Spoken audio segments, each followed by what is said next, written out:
lo que yo les estoy hablando es esta enfermedad, miren. ¿Ya? Su inicio es acá en el cuero cabelludo, ahí comienzan a formarse los neurofibromas. ¿Ya? Y a veces comienzan también a formarse a nivel de la lengua, como unos globitos, que también son neurofibromas. ¿Ya? Entonces, es la enfermedad en su grado más extremo que se puede presentar. ¿Ya?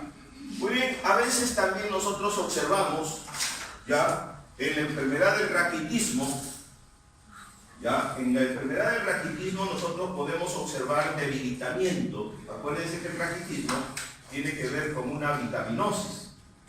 ¿Qué vitaminosis? La vitaminosis D. ¿Ya? Entonces, en el caso del raquitismo también podemos observar de que pueden haber endosclerosis, aplastamientos, ya a nivel del cráneo. Entonces, pero va acompañada con otros problemas. Ya, por ejemplo, nosotros podemos observar que a veces estos niños con raquitismo no caminan bien, las piernas le tiemblan, porque no está formándose bien la vitamina D. ¿Ya? Entonces, ojo, se denomina raquitismo en el caso extremo de que se presente a nivel de los niños. Ahí es cuando nosotros tomamos el nombre de raquitismo. En el caso de los adultos, cuando disminuye la vitamina D, lo que va a ocurrir en los pacientes es la osteoporosis, ¿ya? O la osteopenia también, en algunos casos. Entonces, nosotros podemos observar ya en el caso de los adultos también un debilitamiento de las extremidades inferiores. Ya a veces estos pacientes también tienen tetania. ¿Qué cosa es la tetania? Cuando comienzan a tener movimientos espurios, a diferencia del Parkinson, que son movimientos permanentes.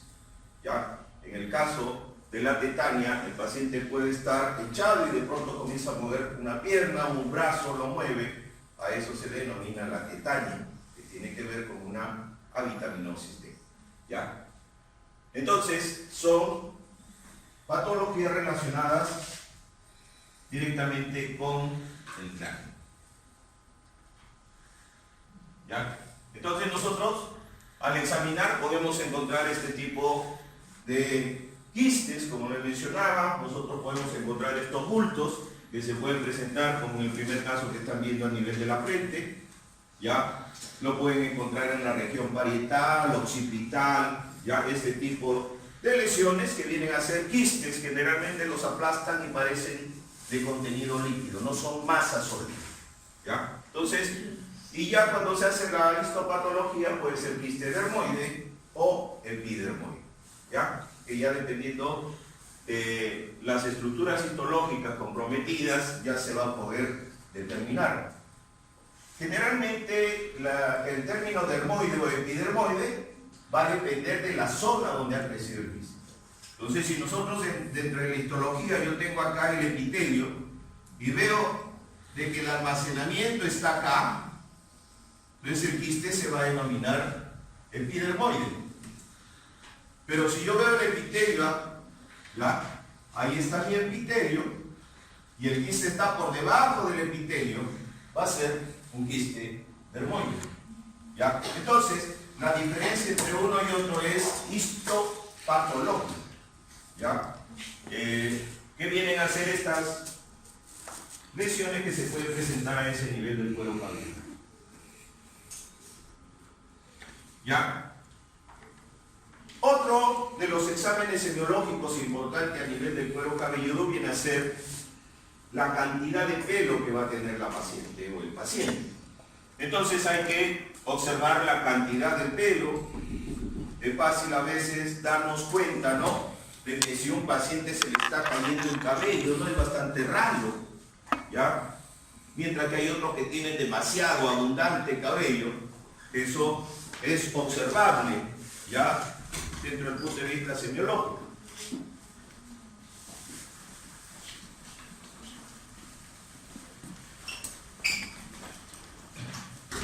Entonces hay que ver la cantidad, ya, hay que examinar la cantidad de cabello que tiene el paciente, hay que ver la distribución. Muchas veces cuando ustedes comienzan a analizar la distribución del cabello, de pronto se dan con la sorpresa de que hay caída de cabello en la parte de la frente, como unas entradas, ¿ya? Entonces quiere decir de que por ahí está perdiendo el cabello, pero generalmente está teniendo un origen genético, ¿ya? Acuérdense de que a veces, si el papá tiene unas entradas, a lo mejor el hijo ya comienza a tener la caída de cabello por ese lado. Y tiene que ver mucho con hormonas androgénicas, ¿ya? Por eso a veces se le denomina la calvicie, ¿ya? Androgénica también a ese tipo de pacientes. Pero si ustedes comienzan a examinar y de pronto ven de que hay pérdida de cabello en forma de un halo redondo, ¿ya? Y que ustedes dicen, bueno, qué raro, porque este paciente tiene 17 años, por ejemplo. ¿Qué es lo que puede estar pasando? ¿Qué puede estar pasando? Dos probables enfermedades que tiene el paciente, ¿ya? Y nosotros vemos de que la caída de cabello es en forma de un halo, y le preguntamos al paciente con una moneda, y le preguntamos al paciente, ¿te pica? Ustedes lo ven de que está rojito, es altamente probable que el paciente tenga, ¿qué cosa? ¿Cómo se llama esa enfermedad? La tiña. Que tenga tiña. Y la tiña, acuérdense que es de origen fúngico, ¿no es cierto? Por hongos, ¿ya? Entonces, esto puede ser la primera enfermedad, la primera causa. Y si nosotros vemos de que tiene también una caída de cabello en forma de halo, pero no le pica al paciente, no está rojo, ya es probablemente, ya, que tenga el paciente una alopecia areata. ¿Y qué cosa es una alopecia areata? Viene a ser una caída de cabello, pero de origen psicológico en los pacientes, ¿ya? Mientras que en el primero, en la tiña, hay que darle lociones antifúngicas o pomadas antifúngicas al paciente. En esta alopecia areata hay que darle un tratamiento psicológico primero al paciente, y segundo, en la zona donde se ha caído el cabello se inyecta, ¿ya? Se inyecta corticoide, ¿ya? Intradermal. Entonces, y con eso ya el paciente comienza a ver cómo le crece otra vez su cabello, ¿ya? Hay lociones también con corticoides que también van a ayudar a este tipo de tratamiento, ¿ya? Entonces, tenemos esta característica, ¿ya? Muy bien, ¿en qué casos nosotros podemos encontrar de que nuestro paciente tiene abundante cabello, que le crece rápidamente? ¿Ya? Generalmente el cabello abundante y bastante delgadito se ve en las pacientes con hipertiroidismo, ¿ya? Las pacientes hipertiroideas ya van a tener abundante cabello, pero con la característica que es un cabello bastante fino, bastante delgado, ¿ya?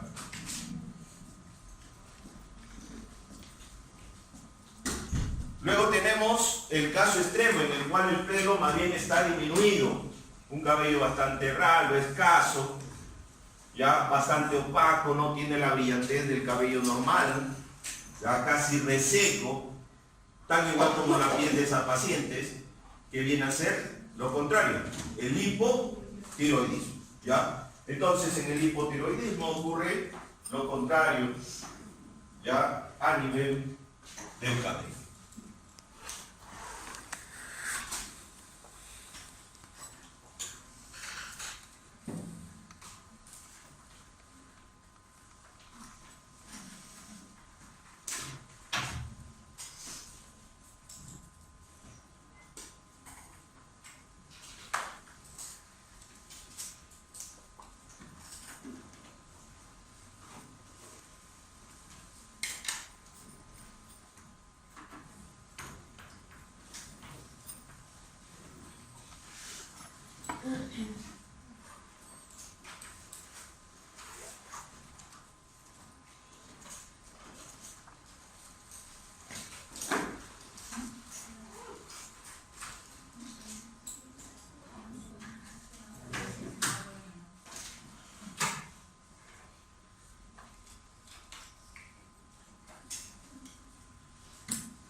Ya, entonces, acá lo que ustedes están viendo, miren cómo se cae el cabello de forma circular, ya, en este tipo de alopecia, generalmente una alopecia areata. Ustedes la ven de que no está rojo, ya no está irritado. Entonces, así es como se le cae el cabello generalmente a los pacientes que tienen problemas de estrés, problemas de depresión, comienzan a tener este tipo de alopecia. ¿Ya? Ojo que es muy frecuente en niños, ¿ya? Niños que han perdido algún ser querido, que están viviendo el problema de separación de los papás, ¿ya? Entonces comienzan a tener este tipo de presencia de esta alopecia areata. Luego tenemos este paciente, a ver si se recuerda este paciente. ¿Cómo se llama la enfermedad que tiene este paciente? Progeria, ¿no es cierto? Vejez prematura. Los pacientes con vejez prematura pues pierden todo el cabello. ¿Ya? Acá tenemos otro caso de alopecia. ¿Ya? Pacientes que comienzan a tener tratamiento ya por quimioterapia o radioterapia también comienzan a tener una caída de cabello. ¿Ya? Que acuérdense que este tipo de pacientes generalmente las mujeres ya tienen que utilizar su propia peluca, ya, para que puedan tener una vida más tranquila. En este caso de acá, si lo ven que está completamente irritado, ya está rojo, esto ya sí viene a ser la tiña, ya, la tiña.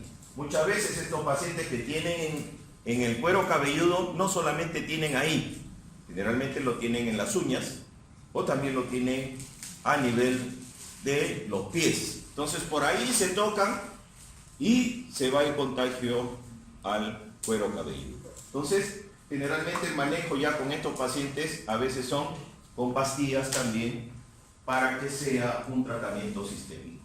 ¿Ya? Muy bien, luego nos vamos a examinar la frente. ¿Ya? Ya hemos terminado cuero cabelludo, ahora sí nos vamos a examinar frente. ¿Qué es lo que podemos encontrar dentro del punto de vista ya a nivel de estos pacientes al examinar la frente? Miren, los pacientitos que sufren de raquitismo, ¿ya? Generalmente van a tener una frente bastante amplia. Algunos le llaman una frente bastante ovalada, es bastante grande la frente de estos pacientes, ¿ya? Entonces vamos a encontrar que los pacientes con raquitismo van a tener esa característica a nivel de la frente. ¿Qué otra cosa podemos encontrar a nivel de la frente? Acuérdense que nosotros tenemos a nivel de nuestra cara, hay una gran cantidad de músculos pequeños que rodean toda la cara. Esos músculos pequeños, ¿cómo se les llama? Que les permiten que sonrían, que se enojen, los mímicos, ¿no es cierto? Entonces, esos músculos mímicos están a cargo de ¿qué nervio? Del nervio facial. Entonces, hay una parálisis facial periférica o llamada también parálisis de Bell. ¿Ya? Entonces, esa parálisis facial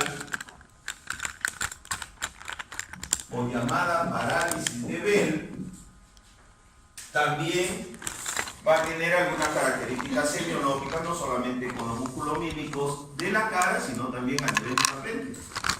Entonces, cuando nosotros vemos, ya vamos a encontrar de que en la zona, ya va a haber la piel o los músculos que se encuentran en esta zona van a estar lisos.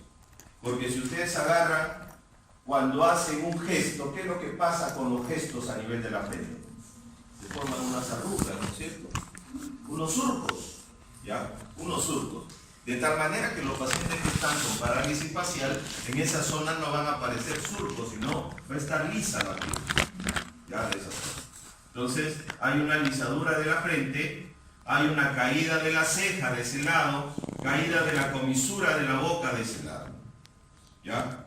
Entonces, eso ocurre en los pacientes que tienen esa parálisis facial, ya, periférica.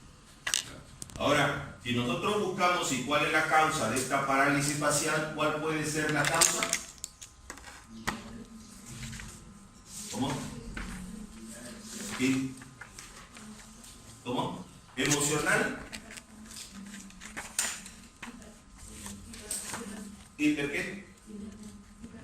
hipertensión.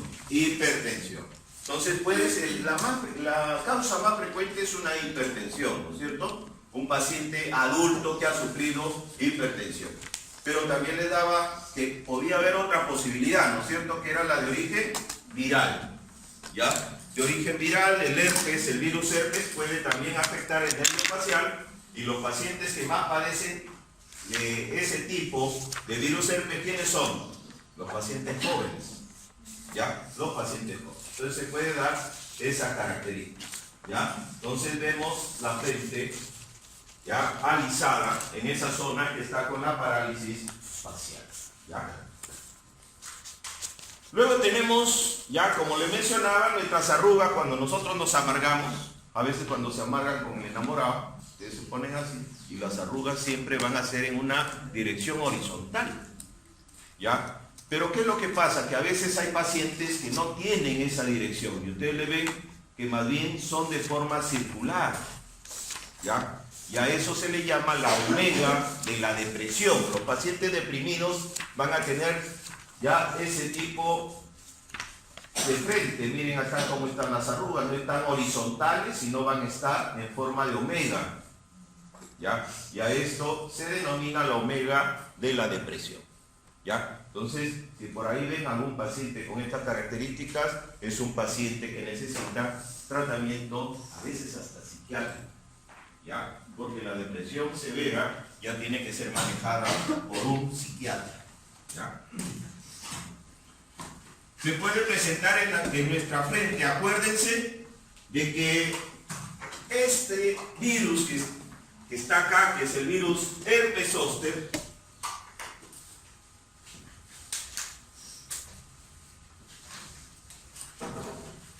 ese virus herpes puede afectar, si ustedes se recuerdan, la familia de los virus herpes, tenemos el 1, ¿no es cierto?, que afectaba el virus herpes simple tipo 1. Virus herpes simple tipo, virus herpes simple tipo 3. ¿Ya? Este de acá, ¿qué afecta? Labio. Este de acá, genitales. El 3, ¿qué es lo que va a hacer? Va a darnos dos enfermedades. ¿Cómo se llaman? La varicela y el zóster. ¿Ya? Doctor, ¿cuándo es varicela, cuándo es zóster? La varicela es el inicio de la enfermedad. El niño que le dio varicela es a causa de este. Y después lo que cíclicamente puede presentar el niño hasta adulto, hasta cuando se muera, ¿qué enfermedad es? El herpes zóster, ¿ya? Entonces, esto es lo que ocurre con esta enfermedad de, ¿ya?, herpes zóster. Y el herpes zóster, ¿a dónde va a afectar? Generalmente regional, ¿ya? Afecta a un cordón nervioso. Acuérdense que estos 3 herpes son neurotrópicos, afectan los nervios, ¿ya? De tal manera que a este zóster le gusta una región. Si al paciente le dio la primera vez el herpes zóster en la región del nervio ciático, toda la vida va a estar ese nervio ciático con la vecina. Si le dio el nervio mediano, acuérdense de anatomía, ¿ya?, siempre le va a dar acá. Si le da en los nervios intercostales, siempre le va a dar en las... Esta es la zona más frecuente, ¿ya?, la zona intercostal. Pero también cabe la posibilidad de que se den en el quinto par craneal. Entonces, le puede dar acá, quinto 2, acuérdense, maxilar superior, le puede dar acá, quinto 3, o acá, quinto 1. Entonces, cuando se presenta a nivel de la frente, generalmente es que está afectando el quinto 1, ¿ya? Y nos va a dar el herpes zóster oftálmico. Acuérdense que el quinto 1, ¿cómo se llama? El oftálmico, la rama oftálmica, ¿no es cierto? Entonces, se puede presentar también este tipo de herpes a nivel de la frente que está afectando a este quinto 1. Y miren, se presenta con estas características. Acuérdense que el herpes, en su inicio, ¿qué tipo de enfermedad es? Ya les dejé una tarea en la clase anterior, que es a nivel de piel, semiología de piel y faneras. ¿Cómo aparece el herpes? ¿Qué tipo de lesión es el herpes? Vesicular. Ya es una vesícula. Ya es una enfermedad vesicular. ¿Y qué cosa es una vesícula? Es una lesión redondeada, pequeñita, que tiene un contenido líquido. Un contenido líquido. Que después se pueden, ¿qué cosa? Infectar. Y acumulan pus. Y cuando acumulan pus, ¿en qué se convierte? En una pústula. En una pústula. Y luego se revientan. ¿Y en qué se transforman? En una cosa. ¿Ya? En una cosa. Entonces, así es la semiología clínica que tiene esto. Pero es altamente dolorosa. Si el herpes labial duele, vamos a suponer en la escala ya análoga, si duele 2, ¿se recuerdan de la escala análoga del dolor? Es del 0 al 10, ¿ya? Si el herpes labial duele 2, el herpes zóster duele 4 veces más, ¿ya? Duele 8, es completamente doloroso. El herpes zóster tiene esa característica de ser más doloroso en comparación con el herpes tipo 1 y el tipo 2, ¿ya? Entonces se va a presentar esa característica. Tenemos acá 2 casos de herpes zóster a nivel oftálmico, ¿ya? Si nosotros preguntamos ¿y cuál va a ser el manejo de este tipo de pacientes? El mismo, con la diferencia que si ustedes le dan 200 miligramos en el herpes labial a un paciente, para el herpes labial acá tienen que darle 4 veces más, o sea, 800 miligramos cada 8 horas, por 7 días, ¿ya? Entonces, se repotencia 4 veces más ese tipo de tratamiento, pero tiene que ser igual con aciclovir, ¿ya?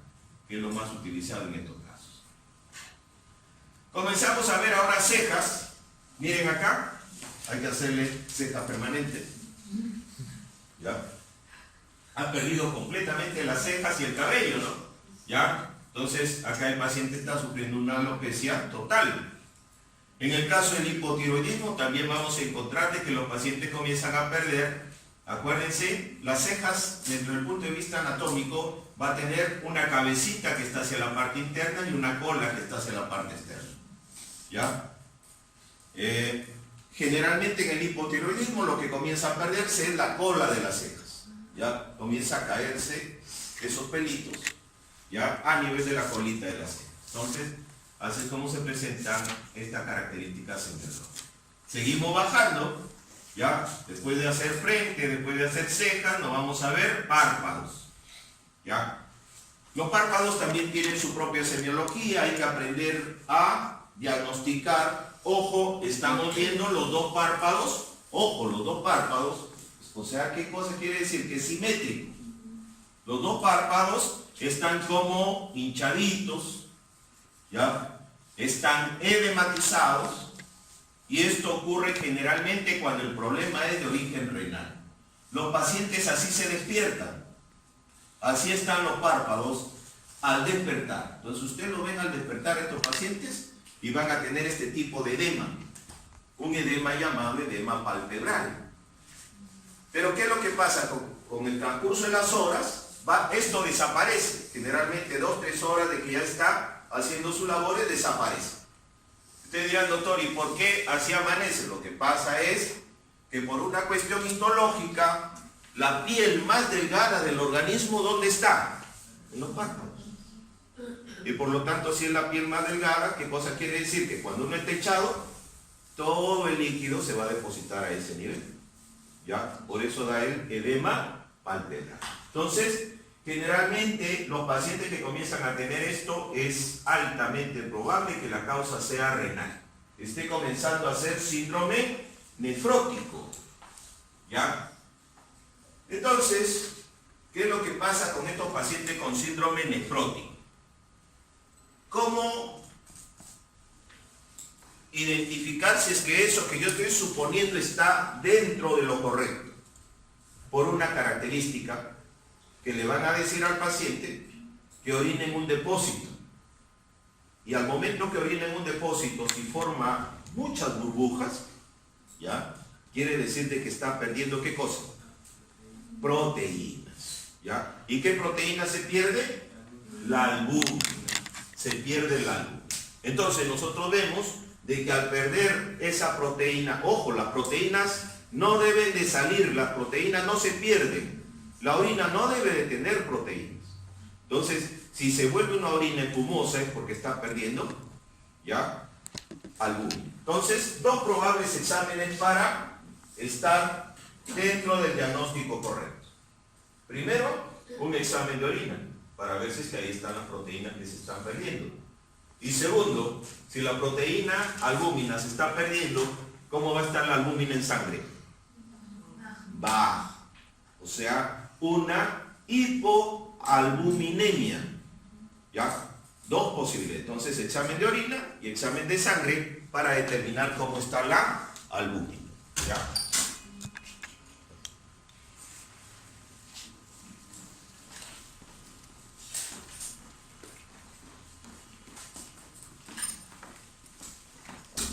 Entonces ahí tenemos este caso.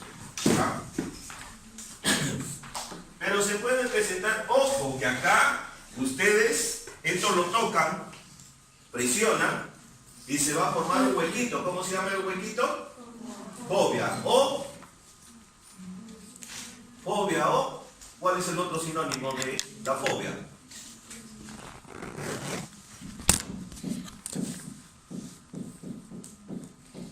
Fobia o godé, ¿ya? Es fobia o godé, así se le llama a ese huequito. Entonces, ustedes van a observar de que ahí hay fobia.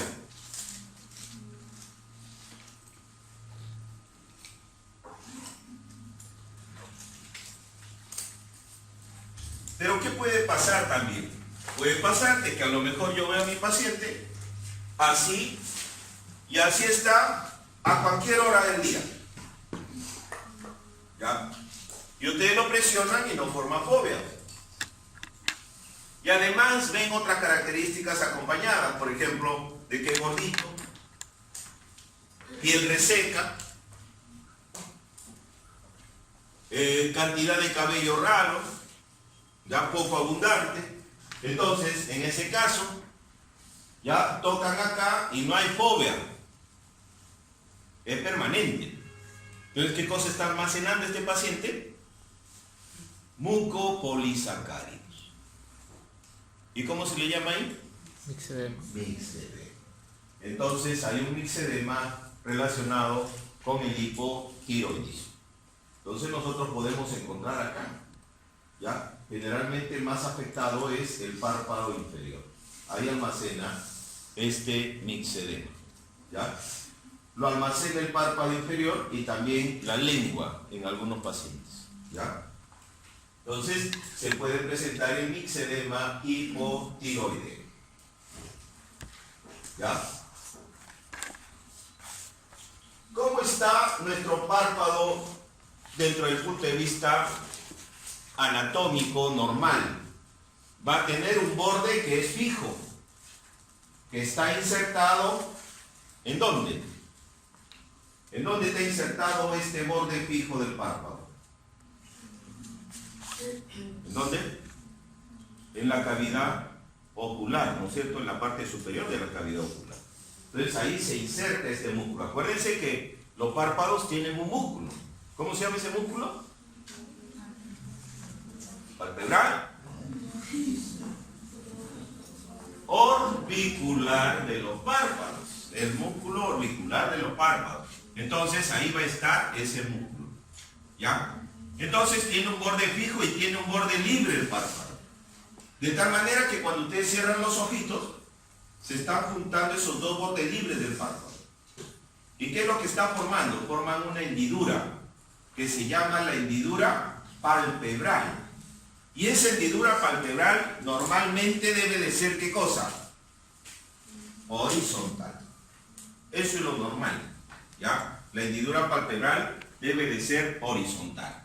Entonces, y en este borde libre nosotros encontramos también unos pelitos. ¿Cómo se llaman esos pelitos? Pestañas, ¿ya? Que muchas veces, ¿ya? ¿Qué es lo que pasa? No les gusta el tamaño y se ponen pestañas postizas, ¿cierto? Y hay unos que les gusta, ¿no? Están ahí, se han puesto y están que lagrimean. Bueno, la hipertricosis, ¿no? ¿Quieren parecerse aquí?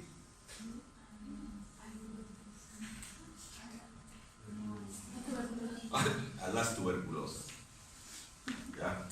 Bueno, entonces podemos encontrar eso. Muchas veces, ojo, que hemos visto los casos que son bilaterales, pero ¿qué pasaría si es unilateral? Se presenta una paciente con estos casos, ¿ya? ¿Qué puede haber pasado acá? A ver. ¿Qué puede haber pasado ahí? Su mujer lo agarró a puñetazo. ¿Qué puede haber pasado? Generalmente este tipo de edema que ustedes ven así exageradamente, ojo, porque si fuese golpe sería de otra forma, ¿ya?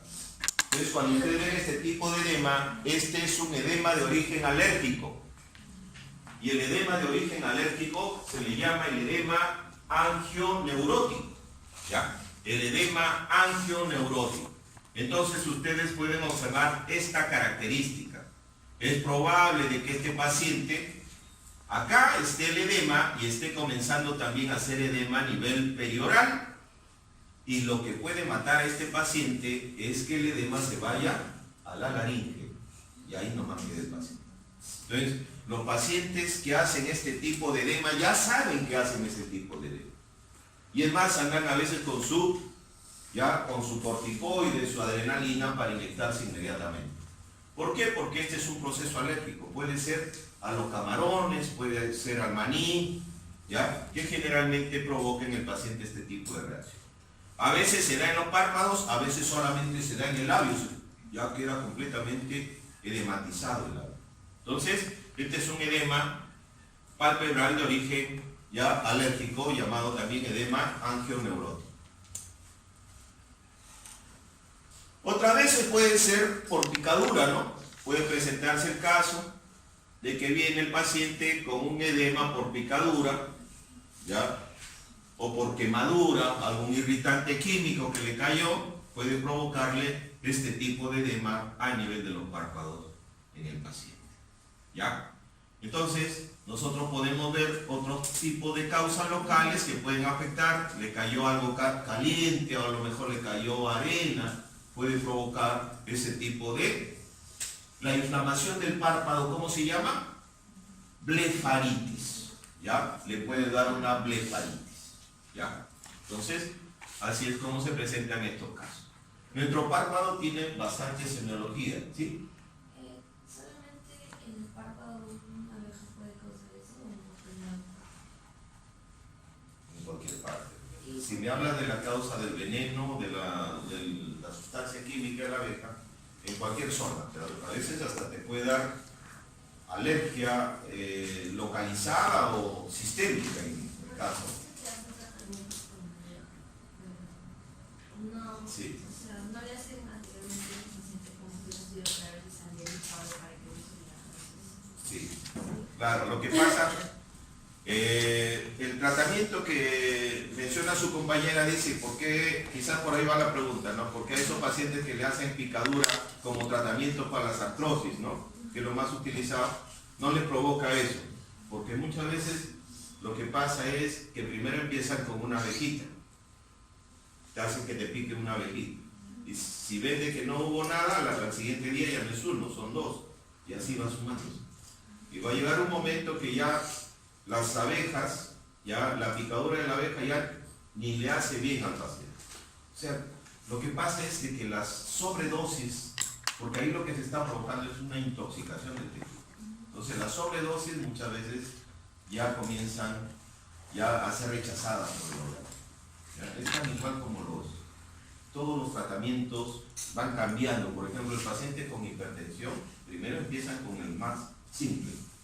El más simple viene a ser el enalapril. Luego van sumando al más fuerte, un captopril. Luego van sumando, te van a dar los sartán.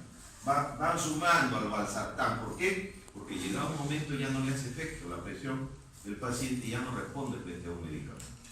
Entonces, es por eso que van cambiando. Ustedes dirán, doctor, ¿y por qué no se queda con el enalapril? Porque después, cuando le toman la presión, el paciente está igualito, no le hace nada el medicamento. Entonces, ese es el problema con los medicamentos y las sustancias. ¿Ya? Creo que les comentaba el caso o no de que se había visto de que la picadura de una viuda negra, ¿saben lo que es viuda negra? ¿No? Unas arañas, ¿ya? Unas arañas, provocaba priapismo, ¿ya? Entonces, ya cierto hombre, cierto caso clínico, había estado probando medicamentos para la erección y ninguno le hacía efecto porque había probado tantos. Entonces le dijeron que te pique una viuda negra. Entonces se compró una viuda negra, ¿ya?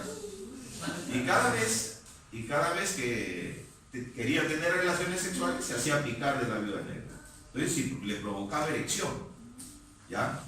¿Y qué cosa pasó? Que después de un tiempo ya le picaba y ya no le hacía efecto.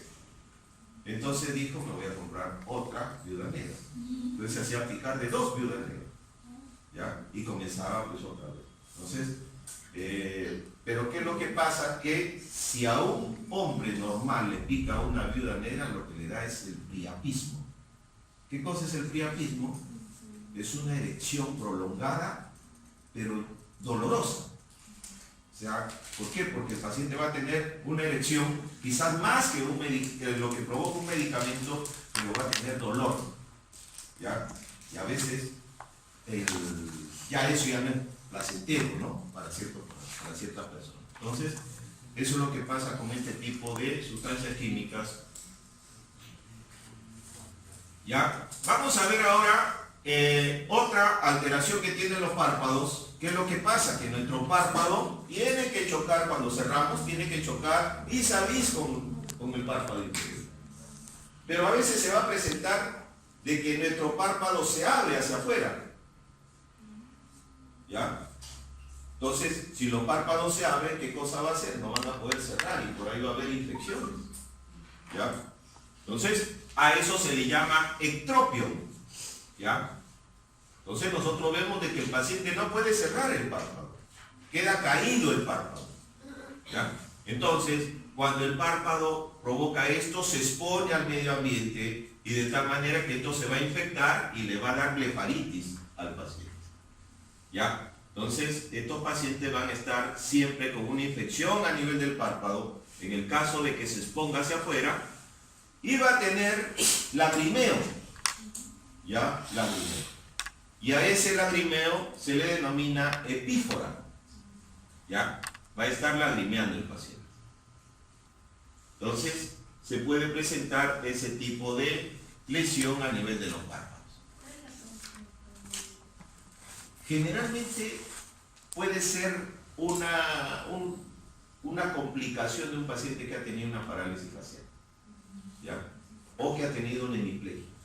Entonces puede quedar como una de las complicaciones ya la presencia de este ectropio, ¿ya? O que ha tenido un golpe, ¿ya? Entonces a veces los nerviecitos en ese golpe se lesionan y ya no responden al movimiento del párpado.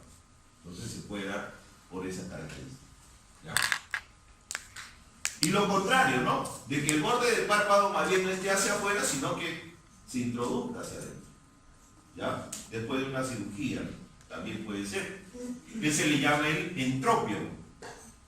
Entonces miren, acá más bien se hunde el párpado. Entonces las pestañas van a estar en contacto directo con el globo ocular y va a provocar también una irritación, ¿ya?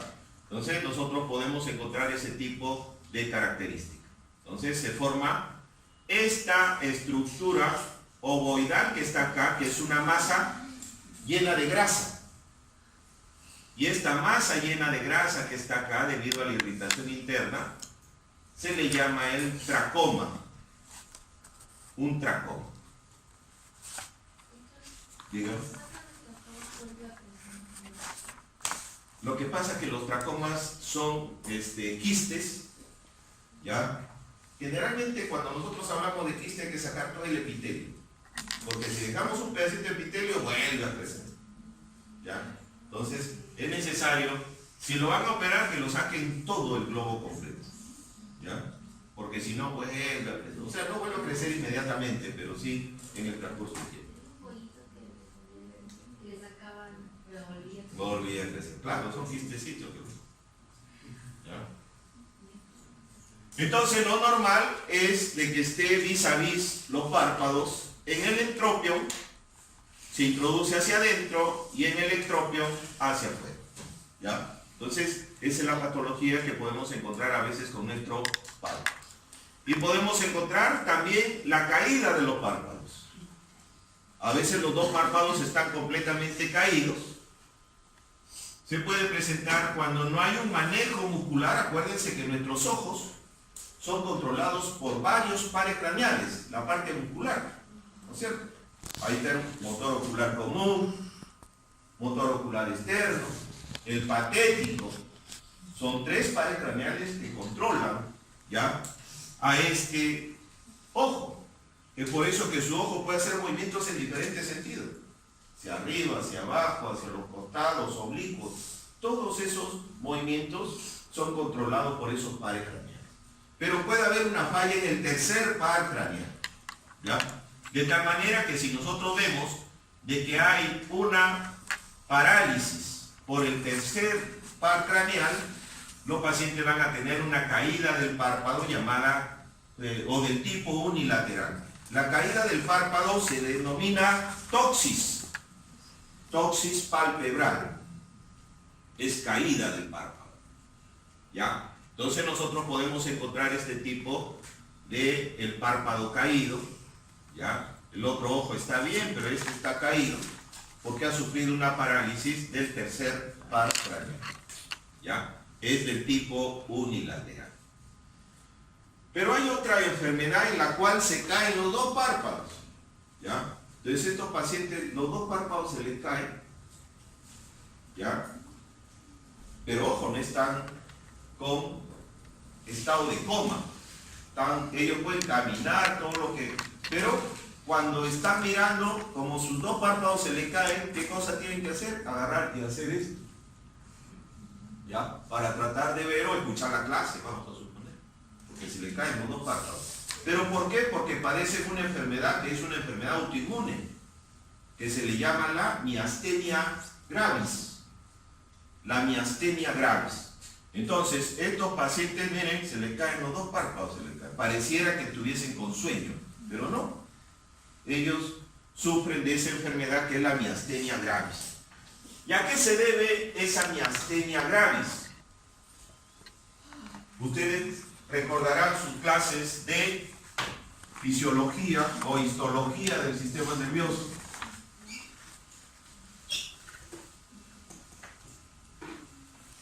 ¿Y qué es lo que pasa? Que nosotros tenemos acá la fibra muscular. Acá está nuestra fibra muscular, ¿ya? Pero para que esta fibra muscular pueda contraerse, pueda realizar su trabajo, tiene que tener contacto con una terminal axónica. Y las terminales axónicas, ¿qué cosa tienen?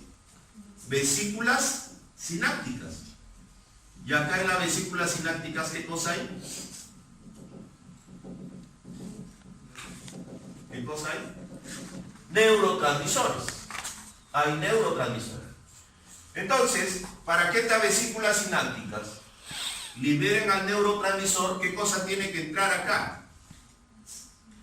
Calcio. Tiene que entrar el calcio. Ingresa el calcio, se atraen las vesículas a la membrana y liberan los neurotransmisores. ¿Ya? De tal manera que esa es la característica. Muy bien, ¿y cuál es el neurotransmisor específico para activar a una fibra muscular? Viene a ser la acetilcolina. ¿ya? La acetilcolina. ¿Ya? Entonces, ya se liberó la acetilcolina. ¿Y ahora qué cosa tiene que ocurrir? Esta acetilcolina tiene que llegar a la membrana de la fibra muscular. Entonces acá, en las membranas, hay unos receptores de acetilcolina. Ahí están los receptores. Entonces, la acetilcolina se une con el receptor y al momento que se une, ¿qué cosa va a pasar? Ya se da la contracción de la fibra muscular. Esto es lo normal. ¿Y qué cosa pasa en los pacientes con la miastenia gravis? ¿Qué tipo de enfermedad les he dicho que es? Autoinmune. ¿Y a qué se debe la enfermedad autoinmune?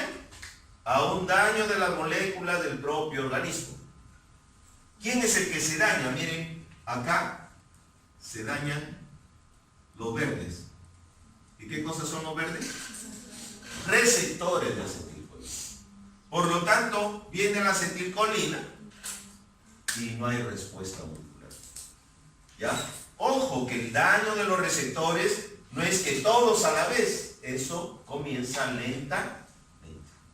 ¿Ya? De tal manera que esa es la enfermedad que se presenta en estos casos de la miastenia gravis. ¿Ya? Entonces es una enfermedad autoinmune y crónica de la transmisión neuromuscular mediada por anticuerpos contra los receptores, ¿ya?, de acetilcolina.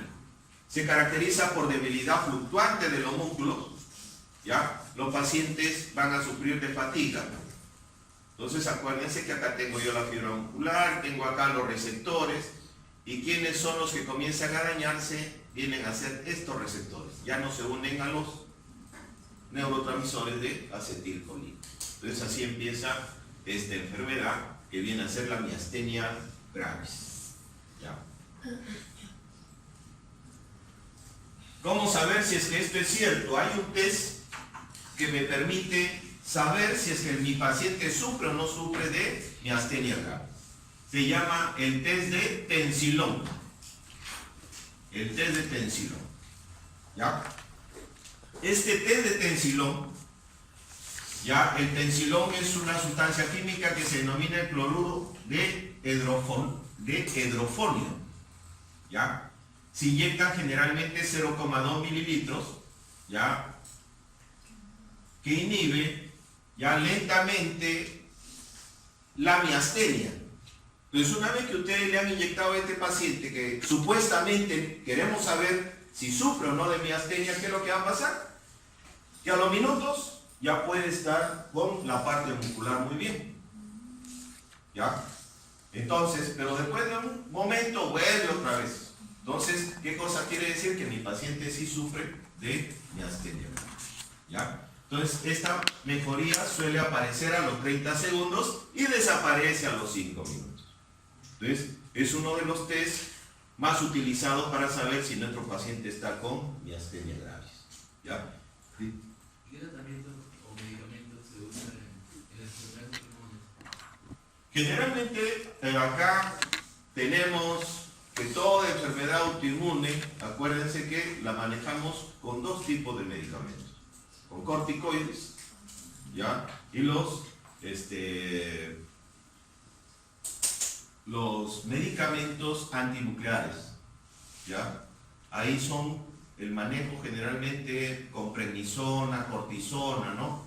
Pero acuérdense que las dosis que se dan en esos pacientes no son las que nosotros estamos acostumbrados a tomar, que es 0.5 miligramos, 1 miligramo, ¿no? Ahí se dan casi como 50 miligramos cada 12 horas en ese tipo de pacientes.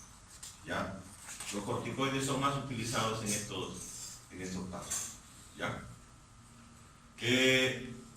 Hay diagnóstico diferencial también para que nosotros no lleguemos a confundirnos. Generalmente, ya